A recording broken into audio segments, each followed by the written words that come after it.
All right, we're going to conclude our Mobilizing for Total War series with a discussion of what the United States government did to motivate patriotism. The Liberty Bond campaign was only one part of an effort to arouse public support. There was something called the Committee on Public Information, the CPI, which was set up to publicize and popularize the war. First total war, we've got to get everybody involved, and we've got to make them okay with that. It was headed by a guy named George Creel. He was a Midwestern progressive and a muckraker, and this makes sense. Muckraking was about giving people the facts, and they would see the wisdom of Woodrow Wilson's war for democracy. He was a progressive, and progressives were all about uniting all Americans into a moral community. So Creel worked tirelessly. He distributed 75 million pamphlets explaining the U.S. war aims in several languages. He recruited 75,000 four-minute men. These were men who had four-minute speeches, succinct, uplifting speeches they could give at places like the Rotary Club or the PTA. He used posters and ads in magazines, sponsored exhibitions, and issued thousands of press releases. Making the world safe for democracy was the justification for asking people to do everything they could to support the war. And this uplifting message had a profound effect on the U.S., but not the one the Committee on Public Information intended. The Committee on Public Information's efforts aroused patriotism, but they also aroused protest. Workers, women, ethnic Europeans, blacks began demanding the same democratic ideals at home that the U.S. was ostensibly fighting for abroad. It seemed great when you were going to make the world safe for democracy. How about making America safe for democracy? And this dualism, this sort of paradox, was evident in Woodrow Wilson himself, who was genuinely, passionately idealistic about democracy, and yet he was a white supremacist. Workers, we've already discussed how strike activity was common in World War I. Workers wanted what they called industrial democracy. Women wanted suffrage. African Americans hoped the war would end their second-class citizenship. Ethnic Europeans believed that Woodrow Wilson's support for their countrymen's rights at home would improve their chances in the U.S. This democratic enthusiasm troubled Creel and others in the Woodrow Wilson administration. The U.S. was still deeply divided along racial, ethnic, and class lines.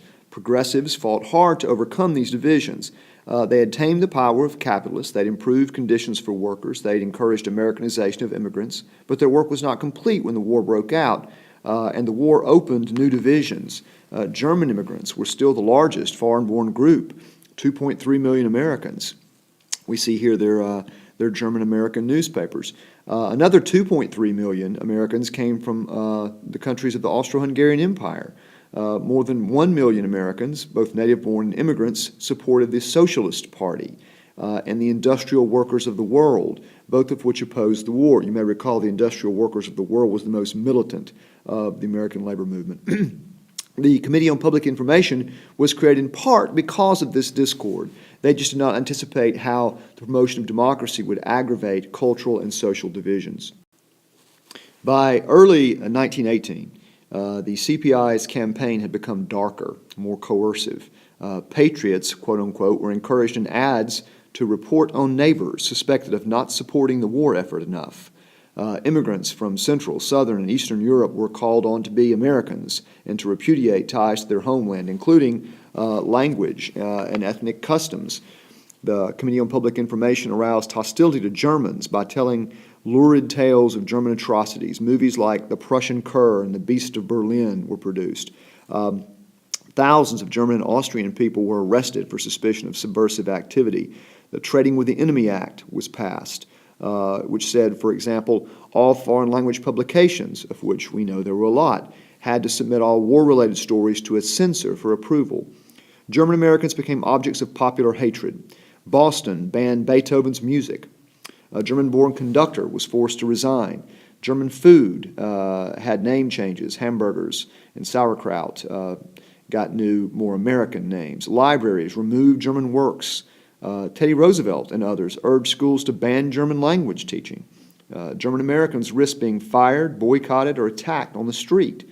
One innocent German American was lynched in St. Louis on suspicion of subversion, and the jury acquitted the mob leaders after 25 minutes based on the defense of patriotism. German Americans hid their ethnicity, and really an integral American subculture never recovered. The anti-German campaign escalated into a general anti-immigrant campaign. Something called the Immigration Restriction Act of 1917 was passed by Congress, although Woodrow Wilson vetoed it. It would have denied entry to all immigrants who failed a reading test, despite the fact that many Americans still were illiterate.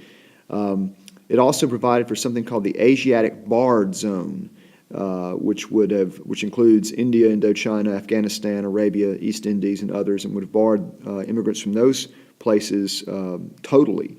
Anti-immigrant feeling was part of the drive that passed the 18th Amendment to prohibit alcohol, the idea being urban ethnic ghettos equals scenes of drunken lawlessness.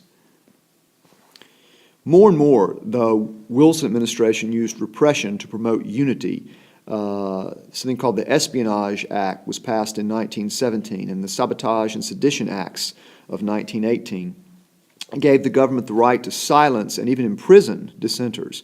Most drastic restriction of speech since the Alien and Sedition Acts of 1798 under Adams.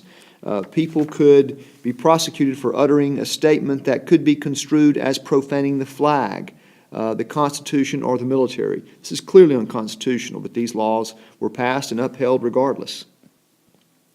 Government repression fell most heavily on the IWW and the Socialist Party. Recall that in 1912, I mentioned in that election, the Socialist Party had its high point.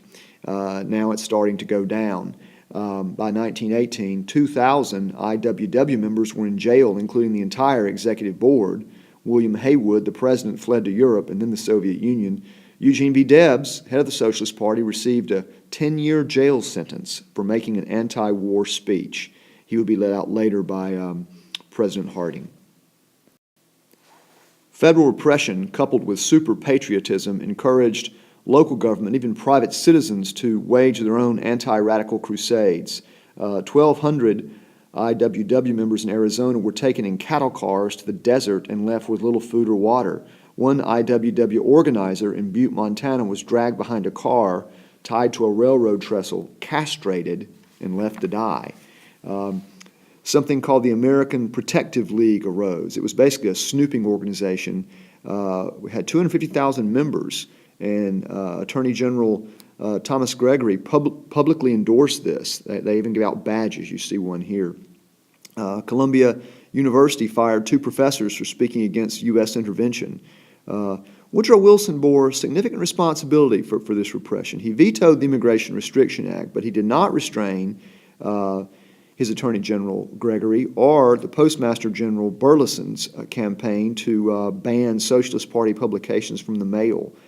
He ignored progressive pleas to intervene in the Debs case, but he believed that the 14 points would justify all.